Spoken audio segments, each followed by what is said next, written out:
Lors de ce sommet virtuel de l'IFT dans l'éducation, Anne Ciré introduit Liliane Bollack, notre conférencière, qui nous parlera de la manière dont l'IFT peut améliorer notre apprentissage de l'information. Liliane est une ex-enseignante et énergéticienne qui a fondé le Centre Eden, où elle aide les gens à se reconnecter avec leur âme et à vivre en harmonie avec les animaux et les plantes. Elle explique que tout être vivant possède une conscience et qu'en développant notre intuition et en observant attentivement, nous pouvons communiquer avec la nature. Elle utilise des techniques telles que l'IFT pour faciliter cette communication et nous invite à prendre conscience de l'impact de nos actions sur les écosystèmes naturels. La personne interviewée explique qu'elle trouve un profond bien-être en étant en nature, et souhaite amener les gens à aller au-delà d'une simple balade en forêt pour se connecter véritablement avec la nature. Elle partage une expérience marquante qu'elle a eue avec un bouleau et un sapin dans la forêt près de chez elle. Suite à une tempête, elle a ressenti le besoin de s'arrêter auprès d'un sapin qui avait été récemment renversé. Elle a alors reçu des messages de tristesse de la part de cet arbre, qui se sentait encore dépendant de sa mère pour sa croissance. Intriguée, elle a décidé de suivre les racines du sapin et a découvert qu'il y avait un bébé bouleau complètement écrasé en dessous. Les deux arbres étaient connectés et s'échangeaient des nutriments grâce à leurs racines. Cela a renforcé sa conviction que la nature est un lieu de collaboration et d'échange, et qu'il est important de comprendre et de répondre aux besoins des arbres et des autres êtres vivants qui nous entourent. L'orateur partage une histoire personnelle dans laquelle il a ressenti de l'empathie pour un arbre qui avait été séparé trop tôt de sa mère. Il explique qu'il a utilisé une technique énergétique, l'EFT, pour apaiser ses émotions et aider l'arbre à accepter sa situation. Il souligne l'importance d'être dans un état émotionnel d'acceptation élevé pour pouvoir aider efficacement l'arbre. Il mentionne également que la nature peut être un miroir de nos propres émotions et que travailler sur soi-même permet de s'élever mutuellement. Enfin, l'orateur souligne qu'il se trouve au Québec entouré d'arbres, ce qui explique son lien particulier avec eux. Lorsque nous sommes en état de stress, cela affecte notre énergie et rend difficile d'accomplir quoi que ce soit. De plus, le stress nous empêche d'écouter attentivement. Les plantes sont sensibles à notre énergie, à nos pensées et à nos intentions, car nous émettons un champ électromagnétique et attirons des êtres qui vibrent à des fréquences similaires. Pour interagir avec la nature, il est nécessaire de trouver le calme intérieur, de ralentir et d'aligner notre vibration avec celle de la nature. Les plantes et les arbres vivent en collectivité et sont sensibles aux influences des autres. Quand on est dans la forêt, on fait partie de l'écosystème et impacte les autres. Il est important de porter attention à nos émotions et d'élever notre taux vibratoire pour rencontrer ceux des arbres et des plantes autour de nous. Pour enseigner ces concepts aux enfants et aux adultes, des techniques de recentrage, de respiration et des jeux sont utilisés. Une séquence de EFT pour calmer le stress et l'angoisse liée à la nature est également proposée. Prendre soin de quelque chose de vivant, comme les plantes ou un potager, peut être source de stress. On se demande si on va bien faire, si on va réussir ou échouer. Certaines personnes se sentent dépassées et pensent ne pas avoir la main verte, ce qui les stresse encore plus. La nature nous invite à ralentir et à nous connecter à nous-mêmes, mais cela peut être déconcertant pour ceux qui ont peur de se retrouver face à leurs émotions et pensées. Pourtant, se reconnecter à la nature peut élever notre taux vibratoire, guérir des blessures et retrouver l'harmonie en nous. Il est normal d'avoir cette pression de bien faire, car l'être humain a une part bienveillante et empathique en lui. La pratique de l'EFT peut être utilisée pour dissiper ce stress lié à la prise en charge des plantes, en tapotant sur certains points d'énergie du corps. Chacun peut adapter cette séquence en fonction de ses propres pensées et émotions. Lors de cette discussion, Anne exprime sa frustration et son impatience face à la lenteur des choses. Elle a peur de ne pas réussir et de manquer des opportunités. Cependant, elle réalise qu'elle doit prendre son temps et respecter les cycles naturels. Elle décide de se détendre, de respirer et de lâcher prise. Elle comprend qu'elle doit être bienveillante envers elle-même, envers ses plantes et son potager. Anne prend plaisir à être avec la nature, sans attente ni objectif. Elle apprend à simplement être. Cette réflexion permet à Anne de se recentrer et de retrouver la joie dans sa relation avec la nature. Elle comprend également qu'elle peut choisir de s'attarder sur certains arbres, sans se sentir coupable de négliger les autres, car chaque rencontre est unique et importante. Dans cette conversation, il est souligné l'importance de la rencontre et de la connexion profonde avec la nature. Il est mentionné que chaque être a une signature énergétique unique, et que les rencontres qui se produisent doivent être honorées. Il est rappelé de faire confiance à son intuition et à suivre son appel. Lorsqu'on ressent une connexion avec un arbre ou une plante en particulier. Il est également abordé le concept selon lequel notre propre bien-être et notre joie ont un impact positif sur les autres.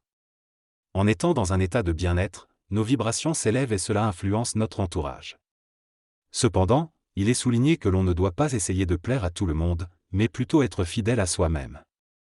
La discussion se tourne ensuite vers la reconnexion avec nos cinq sens et l'importance de ceux-ci dans notre communication avec nous-mêmes et avec les autres. Il est mentionné que la nature elle-même communique à travers ses sens, et que nous devons retrouver notre contact avec notre propre corps et nos facultés de communication extrasensorielle. La communication basée uniquement sur la parole ne permet pas de pleinement exploiter les sens. Les hypersensibles sont conscients de la valeur des sens dans la communication. Il est important d'enseigner l'importance des cinq sens, bien qu'il y ait davantage de sens pour les personnes douées. Le contact sensoriel avec la nature, tel que marcher pieds nus, offre un ressenti essentiel. Les enfants ont un instinct naturel pour savoir ce dont ils ont besoin pour retrouver l'équilibre. Le contact sensoriel avec la nature peut apporter de nombreux bienfaits, comme la réflexologie des pieds. Un exemple est donné avec des enfants qui courent pieds nus dans la neige en utilisant des sacs en plastique pour protéger leurs chaussettes. Ça permet aux enfants de vivre une expérience sensorielle agréable. Un autre exemple est donné avec des enfants qui trempent leurs pieds dans l'eau glacée du fleuve Saint-Laurent, ce qui stimule la circulation sanguine et procure des bienfaits pour le corps. Il est important de laisser les enfants écouter leur instinct lorsqu'ils interagissent avec la nature, car cela les aide à équilibrer et prendre soin d'eux-mêmes. Les enfants qui grandissent en milieu urbain ont moins de contact avec la nature et sont moins enclins à suivre leur instinct. En ville, il est essentiel d'encourager les enfants à passer du temps dans la nature, que ce soit dans les parcs ou dans des endroits avec de la verdure. Les enfants ont un instinct naturel d'explorer la nature, mais parfois, ils peuvent manquer de confiance en eux et être plus anxieux lorsqu'ils sont confrontés à des risques potentiels. Il est important de les laisser se reconnecter avec la nature pour qu'ils puissent se sentir en sécurité, tout en bénéficiant des bienfaits de l'énergie et des cycles naturels. Il en va de même pour les animaux de compagnie, qui peuvent également profiter de l'extérieur pour se régénérer et évacuer leur énergie. Il est donc recommandé de les emmener dans des parcs ou de les promener en utilisant des laisses pour leur sécurité. Les préjugés sur les poussettes pour chats ou pour bébés devraient être dépassés, car cela permet de les emmener dehors en toute sécurité. Finalement, en exposant les enfants et les animaux à la nature, ils réapprendront rapidement à s'épanouir dans cet environnement et pourront finalement se passer de ces mesures de sécurité. La personne exprime ses peurs de perdre, de voir ses proches se faire maltraiter, et souligne l'importance de faire confiance aux enfants et aux animaux pour qu'ils prennent leurs propres décisions et apprennent de leurs expériences. Elle mentionne aussi l'importance de sortir de sa zone de confort, de se reconnecter à la nature et d'observer les interactions entre les plantes et leur environnement. Elle évoque également la communication avec les cristaux, les roches et l'esprit des lieux. Enfin, elle souligne l'évolution continue de l'être humain et sa capacité à accomplir de grandes choses. L'auteur raconte une anecdote de son enfance où elle avait développé une relation avec une roche qu'elle avait trouvée lors d'une visite touristique sur un lieu de tournage de cinéma. Elle considérait cette roche comme son amie et la gardait toujours avec elle, même dans sa botte de pluie. Cependant, lorsqu'il fut temps de partir, la roche avait disparu de sa botte. Après avoir ressenti de la tristesse et de l'incompréhension, l'auteur réalise qu'elle ne peut pas prendre n'importe quelle roche et comprit le message que la roche lui avait transmis: « Je ne veux pas que tu m'amènes chez toi, ma place est ici. » L'auteur prend conscience qu'il ne faut pas déplacer les éléments de la nature pour notre propre plaisir personnel, mais qu'ils ont leur propre place et mission dans leur environnement naturel. Cette expérience a permis à l'auteur de comprendre la sagesse de respecter la vie des autres êtres vivants. Dans cette conférence, l'intervenante partage son expérience personnelle d'apprentissage et de connexion avec la nature. Elle insiste sur l'importance de respecter et de ne pas s'approprier la vie de la nature pour notre bien-être personnel. Elle raconte comment, dès son enfance, elle a appris à communiquer avec les animaux, les roches et les plantes, et comment chaque rencontre avec eux l'a transformée. Elle souligne également l'importance de demander la permission et de remercier la nature, tout comme on le ferait avec un être humain. Elle partage également son opinion sur le fait que la nature est une grande école et peut nous enseigner de nombreuses choses. Elle encourage les parents à ne pas culpabiliser si leur enfant ne développe pas les mêmes capacités de communication avec la nature, car chacun a son propre chemin. Enfin, elle propose un cadeau aux participants, une carte avec un message de la nature pour les accompagner dans les mois à venir. Elle mentionne également que dans le bonus du pack, elle offre des outils supplémentaires pour développer ses facultés de communication avec les animaux et les plantes. Dans cette séance de guidance, Liliane parle d'un pommier qui symbolise la fertilité et l'abondance. Elle encourage à suivre ses projets et idées, car ils porteront des fruits. Le conseil de respecter les cycles et d'attendre que les choses se développent. Liliane rappelle qu'il est important de partager ses idées et projets pour récolter l'abondance. Elle suggère également d'être ouvert d'esprit lorsque les enfants communiquent avec des êtres inconnus ou des éléments de la nature, et d'honorer leurs émotions.